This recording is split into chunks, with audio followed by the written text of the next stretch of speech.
उत्पत्ति एकादशी। सभी को प्रणाम। जय सिया राम। हमारी परम पावन एकादशी की यात्रा में आप सबका स्वागत है। आज हम कार्तिक मास की कृष्ण पक्ष की जो एकादशी है उसके विषय में जानेंगे। पद्म पुराण में इसी कथा से एकादशी महात्म्य कथा की प्रारंभ है। पद्म पुराण के उत्तरखंड में भगवान कृष्ण और युधिष्ठिर महाराज के संवाद से कृष्ण मास की एकादशी के बारे में जानते हैं। पद्म पुराण में वर्णन है। युधिष्ठिर पूछते हैं, भगवान, पूर्णिमा एकादशी तिथि कैसे उत्पन्न हुई, इस संसार में क्यों पवित्र मानी गई तथा देवताओं को कैसे प्रिय हुई। श्री भगवान बोले, कुंती नंदन, प्राचीन समय की बात है। सतयुग में मूर नामक दानव रहता था। वो बड़ा ही अद्भुत, अत्यंत रौद्र तथा संपूर्ण देवताओं के लिए भयंकर था। उस काल रूपी धारी दुरात्मा महासुर ने इंद्र को भी जीत लिया था। संपूर्ण देवता उससे परास्त होकर स्वर्ग से निकाले जा चुके थे और शंकित तथा भयभीत होकर पृथ्वी पर विचार करते थे। एक दिन सब देवता महादेव जी के पास गए। वहाँ इंद्र ने भगवान शिव के आगे सारा हाल कह सुनाया। इंद्र बोले, महेश्वर, ये देवता स्वर्गलोक से भ्रष्ट होकर पृथ्वी पर विचर रहे हैं। मनुष्य में रहकर इनकी शोभा नहीं है।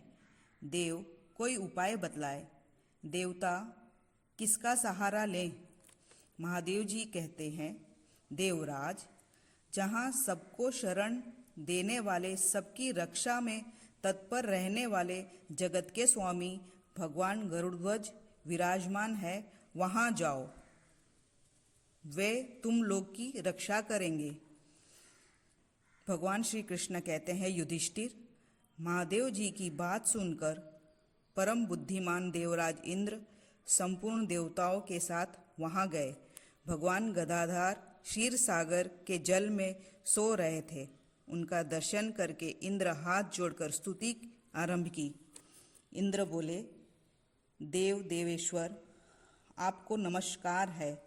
देवता और दानव दोनों ही आपकी वंदना करते हैं। पुंडरीकाक्ष, आप दैत्यों के शत्रु है। मधुसूदन, हम लोग की रक्षा कीजिए। आप ही सब लोगों की माता और आप ही इस जगत के पिता है।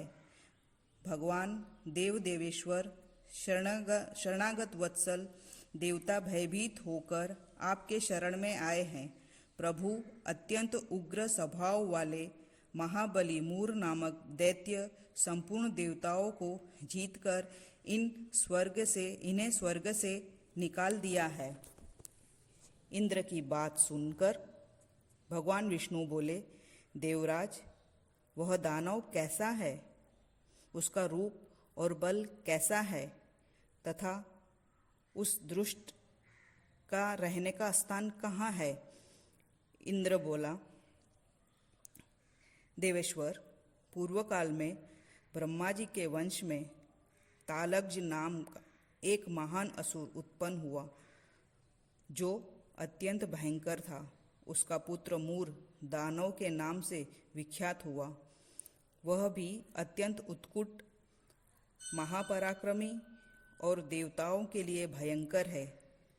चंद्रावती नाम से प्रसिद्ध एक नगरी है, उसी में स्थान बनाकर वो निवास करता है। उस दैत्य समस्त देवताओं को परास्त करके स्वर्गलोक से बाहर कर दिया है। उसने एक दूसरे ही इंद्र को स्वर्ग के सिंहासन पर बिठाया है। अग्नि, चंद्रमा, सूर्य, वायु तथा वरुण भी उनसे दूर ही बने हैं। जनार्दन, वह सच्ची बात बता रहा हूँ। अब वो दानव भगवान विष्णु को देखकर बोला, खड़ा रहे। उसकी ललकार सुनकर भगवान के नेत्र क्रोध से लाल हो गए। वो बोले, अरे दुराचारी दानव, मेरी इन भुजाओं को देख। यह करके विष्णु ने अपने दिए बाणों से सामने आए हुए दुष्ट दानव को मारना आरंभ किया। दानव भय से विरह हो उठे।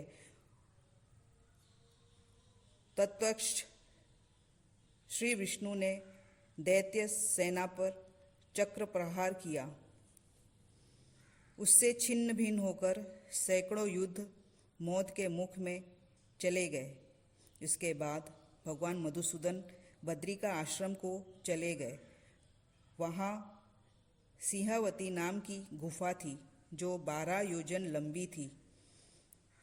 एक ही दरवाजा था। भगवान विष्णु उसी में सो रहे थे। दानव मूर भगवान को मार डालने की उद्दंडना लगा रहा था। वो उनके पीछे लगा रहा। वहाँ पहुंचकर उसने भी उसी गुफा में प्रवेश किया।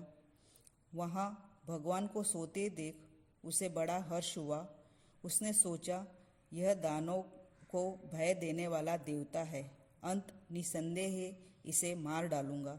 युधिष्ठिर, दानव के इस प्रकार विचार करते ही भगवान विष्णु के शरीर से एक कन्या प्रकट हुई, जो बड़ी ही रूपवती, सौभाग्यशाली तथा दिव्य अस्त्र शस्त्र से युक्त थी। वो भगवान के तेज के अंश से उत्पन्न हुई थी।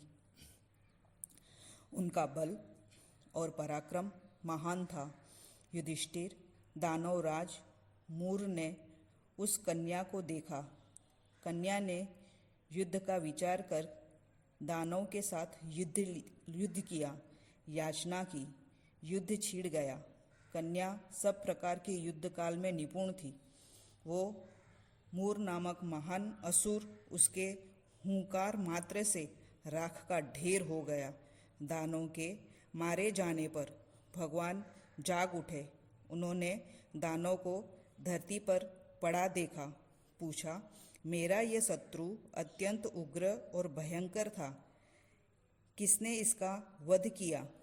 कन्या बोली, स्वामी, आपके इस प्रसाद से मैंने इस महादैत्य का वध किया है। श्री भगवान ने कहा, कल्याणी, तुम्हारे इस कर्म से तीनों लोकों के मुनि और देवता आनंदित हुए हैं। अंत तुम्हारे मन में जैसी रुचि हो उसके अनुसार मुझसे कोई वर मांगो। देव दुर्लभ होने पर भी वर मैं तुम्हें दूंगा, इसमें तनिक भी संदेह नहीं है। वह कन्या साक्षात एकादशी ही थी।